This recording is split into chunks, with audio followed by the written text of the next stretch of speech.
అందరికీ నమస్తే మిత్రులారా, ఎట్లున్న అందరు బాగున్నారా? నిన్న పెద్ది సుదర్శన్ అన్న అంతిమయాత్ర తన స్వగ్రామంలో జరిగింది. లక్షలాది మంది ఆయన అభిమానులు ఆయన వెనుక ఉన్నారు. ఆయన అంతిమయాత్రలో పాల్గొన్నారు. నిజంగా ఆ జనాలను చూస్తుంటే నాకు అనిపించింది కదా, ఒకనాడు వైఎస్ఆర్ చనిపోతే ఎంతమంది వచ్చిర్రో పెద్ది సుదర్శన్ అన్న చనిపోతే కూడా అంతే మంది వచ్చిర్రు అనిపించింది నాకు.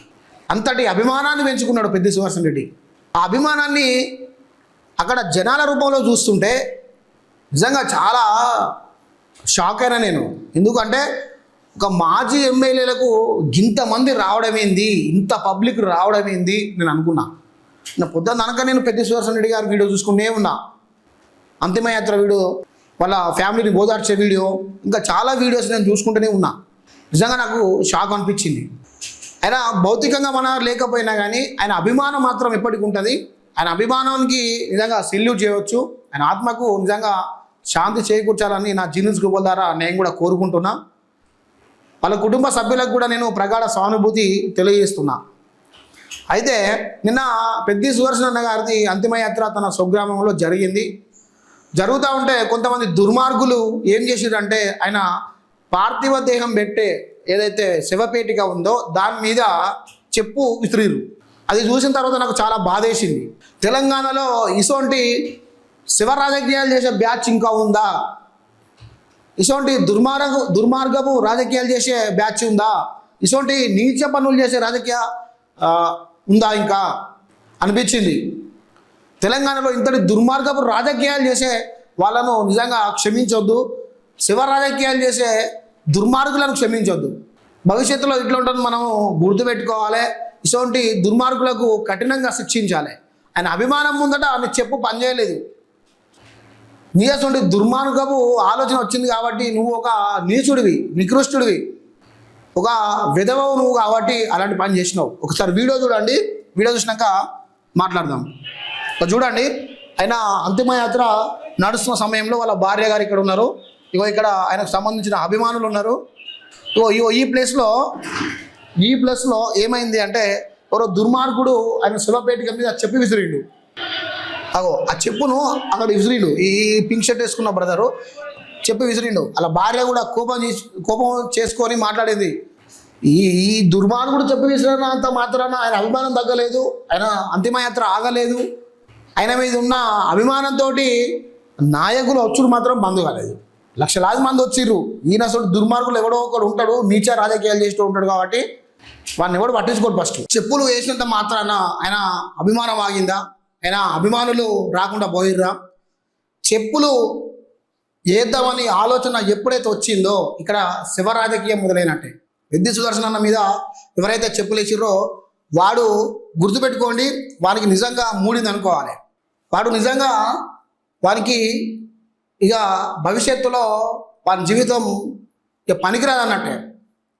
ఒక అంతిమయాత్రలో మహానేత అంతిమయాత్ర జరుగుతుంటే చెప్పు వేసిండు అంటే నిజంగా వాడొక దుర్మార్గుడు, వాడొక అవులగాడు, అంతే. ఇక పెద్దగా నేను ఏం చెప్పలేను.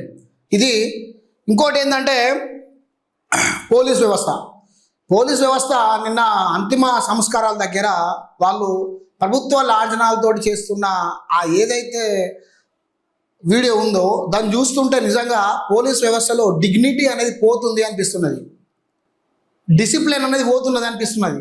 ఒక మహానేతకు ప్రభుత్వ పరంగా లాంఛనాలు నిర్వహించాలని చెప్పి పోలీసులు పంపిస్తే అక్కడ ఒకరి తూట వేలుతుంది, ఒకరి తూట వేలుతలేదు. ఒక కానిస్టేబుల్ కూర్చుంటాడు, ఒక కానిస్టేబుల్ నిల్చుంటాడు, ఒక కానిస్టేబుల్ ఆడ బిత్తిరి చూస్తాడు. అది ఒక గౌరవంగా స్వీకరించాల్సిన గౌరవ వందనాన్ని పోలీసులు అక్కడ దాన్ని భ్రష్టు పట్టించారు. ప్రభుత్వ లాంఛనాలతో చేసే కానిస్టేబుల్ ఎలా ఉంటారు? వాళ్ళకు ఒక డిగ్నిటీ, ఒక డిసిప్లిన్, వాళ్ళు లాంఛనాలు చేసేటప్పుడు వాళ్ళ ఒక విజను, వాళ్ళు ఏ విధంగా చేయాలనే ఒక ఆలోచన, వాళ్ళు ప్రభుత్వ పరంగా చేసే కానిస్టేబుల్ ఒక డ్రెస్సింగ్ స్టైలు, అవన్నీ ఏ విధంగా ఉండాలో వాళ్ళు చూసుకోవాలి. కానీ పోలీస్ వ్యవస్థ నిన్న కూడా అంతిమయాత్ర దగ్గర అంతిమయాత్ర దగ్గర ఆ ప్రభుత్వ లాంఛనాలలో చేసే పోలీసు ఎవరైతే కానిస్టేబుల్ ఉన్నారో వాళ్ళు ఫెయిల్ అయ్యారు అనొచ్చు. వాళ్ళు తప్పకుండా ఫెయిల్ అయ్యారు. వాళ్ళ మీద తీవ్రంగా నిజంగా చెప్తున్నా జీనియస్ గ్లోబల్ మండిపడుతున్నది, పక్కాగా చెప్తున్నా. ఇది పెద్ది సుదర్శన్ అన్న లెక్క వివరణ. ఒకటి గుర్తుపెట్టుకోండి, ఎవరైతే ఇతరులకు హాని చేయాలని పూనుకుంటారో ఫస్ట్ నాశనం అయ్యేది మీరే. నిజంగా ఇది జరుగుతుంది. ఇంకోటి గుర్తుపెట్టుకోవాల్సిన అవసరం ఏమున్నదంటే, చర్యకు ప్రతి చర్య తప్పకుండా జరుగుతుంది. ఈరోజు పెద్ది సుదర్శన్ అన్న మీద చెప్పు విసిరిన వ్యక్తి ఎవరైతే ఉన్నారో రేపు భవిష్యత్తులో నీకు కూడా ఇలానే జరుగుతుంది. నువ్వేం 100 సంవత్సరాలు ఇక్కడ బాండ్ పేపర్ మీద రాసుకొని రాలేదు. ఈరోజు పెద్ది సుదర్శన్ అన్న మరణించిండు, రేపు నువ్వు మరణిస్తావు. రేపటి భవిష్యత్తులో నీకు కూడా ఇదే గతి పడుతుందేమో, ఎవరికెరక. పెద్ది సుదర్శన్ అన్న భౌతికంగా మనతో లేకపోవచ్చు, ఆయనకు దీంతో ఆయన బంధం విడిపోయింది, పార్టీ బంధం విడిపోయింది, కుటుంబ బంధం విడిపోయింది, స్నేహ బంధం విడిపోయింది, అభిమాన బంధం విడిపోయింది. ఆయన భౌతికంగా మన లేరుగా, ఆయన వెళ్ళిపోయారు, ఆయన లోకానికి ఆయనకి వెళ్ళిపోయారు. ఇలాంటి నీచ రాజకీయాలు, దుర్మార్గపు రాజకీయాలు, దుర్జష్ట రాజకీయాలు, శివ రాజకీయాలు చేసిన ఎవరైతే ఉన్నారో బుద్ధి తెచ్చుకోవాలి. తెలంగాణలో శివ రాజకీయానికి, ఇటువంటి దుర్మార్గపు రాజకీయానికి ఇక్కడ ఛాన్స్ లేదు అని చెప్పి కరాఖండిగా చెప్తున్నా నేను. ఇంకొకటి చెప్పదలుచుకున్నా, నేను ఆయనను అభిమానించే నాయకులుగా, అభిమానించే కార్యకర్తలుగా, ఆయన యొక్క అభిమాన వ్యక్తిగా చెప్తా ఉన్నా. మీరందరూ అనవచ్చు ఇలా పెద్ది సుదర్శన్ బీఆర్ఎస్ అని అనవచ్చు, కానీ ఇక్కడ పార్టీలతో సంబంధం లేదు. ఒక మహానేత గురించి మాట్లాడడానికి పార్టీ అవసరం లేదు. అభిమానం ఉంటే సరిపోతుంది, ఆయన చేసే పనులు ఉంటే సరిపోతుంది, ఆయన పంచే ప్రేమ ఉంటే సరిపోతుంది. అంతేగాని ఇలా పెద్ది సుదర్శన్ బీఆర్ఎస్, మీరు బీఆర్ఎస్కే మాట్లాడుతున్నారని మీరు అనుకుంటే అది మీరు పొరపాటు చేసినట్టే. నిజంగా దేవుడికి మనసు లేదు. ఎందుకు అంటే మంచి మంచి నేతలను, మంచి మంచి నాయకులను, మేధావులను తీసుకుపోతాడు దేవుడు, కానీ దొంగలు, దుర్మార్గులను, ఔలగాలను, వేస్ట్గాలను తొందరగా పట్టుకపోడు. వాళ్ళే 100 ఏళ్ళు బతుకుతారు. మంచి మంచి మహానేతలను తొందరగా తీసుకుపోతాడు, కానీ దుర్మార్గులను మాత్రం తొందరగా తీసుకుపోడు. ఏందో ఏమో.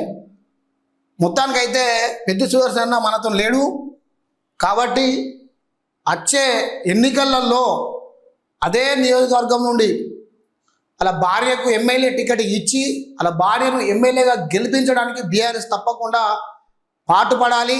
పెద్ది సుదర్శన్ అన్న యొక్క కుటుంబానికి ఎమ్మెల్యే టికెట్ తప్పకుండా ఇవ్వాలి. ఇచ్చి పెద్ది సుదర్శన్ అన్న యొక్క కుటుంబాన్ని ప్రభుత్వంలోకి తీసుకొని వాళ్ళకు పదవి ఇవ్వాలి. పదవి ఇచ్చి ప్రజలలో ఉంచాలి అని చెప్పి జీనియస్ గ్లోబల్ ద్వారా నేను కూడా డిమాండ్ చేస్తా ఉన్నా.